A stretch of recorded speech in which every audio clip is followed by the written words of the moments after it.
সরকারের হস্তকারী সিদ্ধান্ত প্রত্যাহার করো। অন্যায়ভাবে বহরমপুর হাট বাজালি অন্য পঞ্চায়েত সংলগ্ন করবা বিচারের কার্যের আমি সর্বোচ্চ রাজ্যে একে মুখে গড়ি আনা দিছো। এই তীব্রতার আন্দোলন গড়ি তুলো। অন্যায়ভাবে গাঁও পঞ্চায়েতের পর কর্তন করিবা বিচারের সিদ্ধান্ত বাতিল করো। বহরমপুর অন্যায়ভাবে বাতিল করিবা বিচারের কার্য আমি একে মুখে গড়ি আনা দিছো।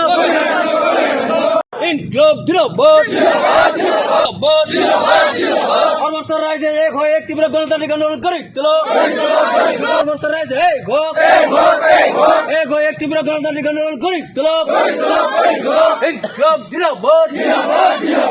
অন্যায়ভাবে জয়ন্তীপুর গাঁও পঞ্চায়েতের পর বহরমপুর হাট বাজালি গাঁও কর্তন করিবা বিচারের সিদ্ধান্ত বাতিল করো।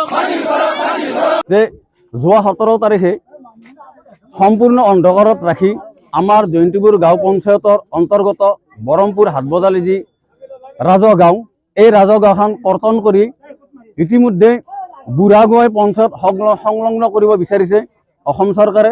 কোনো নটিফিকেশ্যন নাই, আমাৰ সৰজমিন তদন্ত নাই।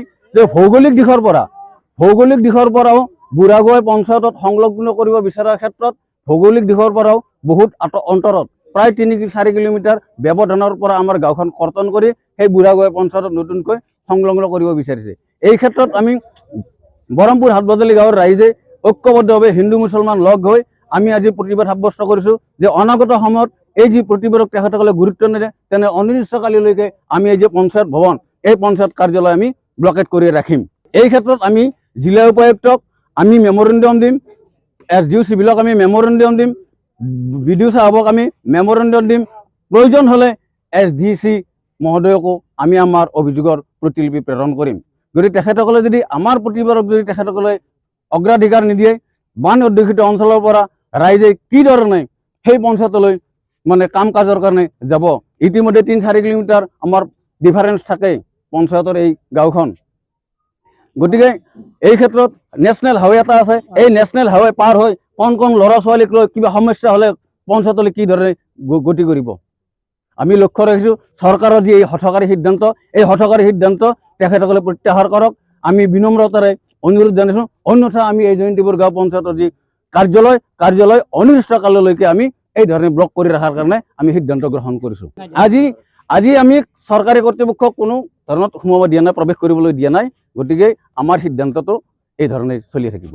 আমাৰ জয়ন্তীপুৰ গাঁও পঞ্চায়তৰ 5 নম্বৰ ৱাৰ্ড বহৰমপুৰ হাটবজালি নাম কৰ্তন কৰি বুঢ়াগোহাঁই পঞ্চায়তত চৰকাৰে যি নিব খুজিছে আমি তাৰ সিদ্ধান্ত সম্পূৰ্ণ বাতিল কৰাৰ কাৰণে আমি আজি ৰাইজে গোটেই একগোট হৈ প্ৰতিবাদ কৰিছোঁ। আৰু ইয়াৰ পিছত যদি আমাৰ গাঁও জয়ন্তীপুৰ পঞ্চায়তৰ লগত নাথাকে বুঢ়াগোহাঁই পঞ্চায়তত যায় তাৰ কাৰণে আমি দৰকাৰ হ'লে নেশ্যনেল হাইৱে পৰ্যন্ত আমি অৱৰোধ কৰিম। এই প্ৰতিবাদ আমি আমাৰ গাঁও জয়ন্তীপুৰ পঞ্চায়তৰ লগতে থাকিব লাগিব। কাৰণ আমি বুঢ়াগোহাঁইৰ আৰু কোনো ভেৰিফিকেশ্যন নোহোৱাকৈ আমাৰ যিখন গাঁও চৰকাৰৰ মাই মতলি মতে গাঁওখন কৰ্তন কৰি ইয়াৰ পৰা বুঢ়াগোহাঁই পঞ্চায়তত সাঙুৰি খাব এই কথা কোনোপধ্যে নচলিব। দৰকাৰ হ'লে আমি ইয়াৰ পিছত তীব্ৰ প্ৰতিবাদ গঢ়ি তুলিম।